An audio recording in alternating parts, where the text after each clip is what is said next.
ఆంధ్రప్రదేశ్లో ఎండలు ఠారెత్తిస్తున్నాయి. బయటకు వెళ్లాలంటే ప్రజలు భయపడిపోతున్నారు. ఈ క్రమంలో వాతావరణ శాఖ కీలక హెచ్చరికలు జారీ చేసింది. పలు జిల్లాల్లో ఇవాళ వడగాలులు వీచే అవకాశం ఉందంటూ పేర్కొంది.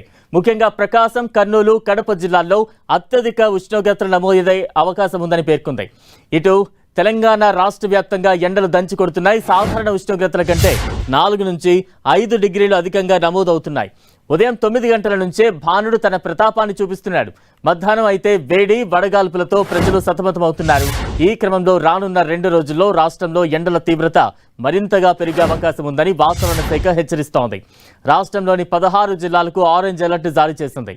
ఆదిలాబాద్, కొమరం భీం, ఆసిఫాబాద్, నిర్మల్, మంచిర్యాల, నిజామాబాద్, జగిత్యాల, కామారెడ్డి, రాజన్న సిరిసిల్ల, కరీంనగర్, సంగారెడ్డి, మెదక్, మహబూబ్ నగర్, వరంగల్, జనగాం, నారాయణపేట, నాగర్ కర్నూలు జిల్లాలకు ఆరెంజ్ అలర్ట్ జారీ చేసింది హైదరాబాద్ వాతావరణ శాఖ. ఈ ప్రాంతాల్లో 41 నుంచి 44 డిగ్రీల వరకు ఉష్ణోగ్రతలు నమోదయ్యే అవకాశం ఉందని హెచ్చరించింది. మరోవైపు వికారాబాద్, హైదరాబాద్, రంగారెడ్డి, నల్గొండ, భద్రాద్రి కొత్తగూడెం, జనగాం, యాదాద్రి భువనగిరి, ములుగు, మహబూబాబాద్ ఈ జిల్లాలకు ఎల్లో అలర్ట్. ఆయా ప్రాంతాల్లో 36 నుంచి 40 డిగ్రీల ఉష్ణోగ్రత నమోదయ్యే అవకాశం ఉంది. ఇదిలా ఉంటే కొన్ని ప్రాంతాల్లో ధోని ప్రభావంగా గాలి దిశ మార్చుకోవడంతో వర్షాలు కూడా కురిసే అవకాశం ఉందని తెలిపింది.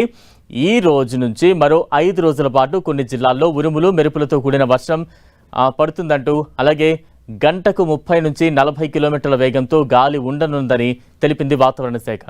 ఇవాళ ఆదిలాబాద్, కొమరం భీం, ఆసిఫాబాద్, నిర్మల్, జగిత్యాల, నిజామాబాద్, రాజన్న సిరిసిల్ల, కామారెడ్డి, మెదక్, సంగారెడ్డి, భద్రాద్రి కొత్తగూడెం, ఖమ్మం, ములుగు జిల్లాల్లో అక్కడక్కడ మోస్తరు నుంచి కొన్ని ప్రాంతాల్లో మాత్రమే భారీ వర్షాలు పడే అవకాశం ఉందని తెలిపింది.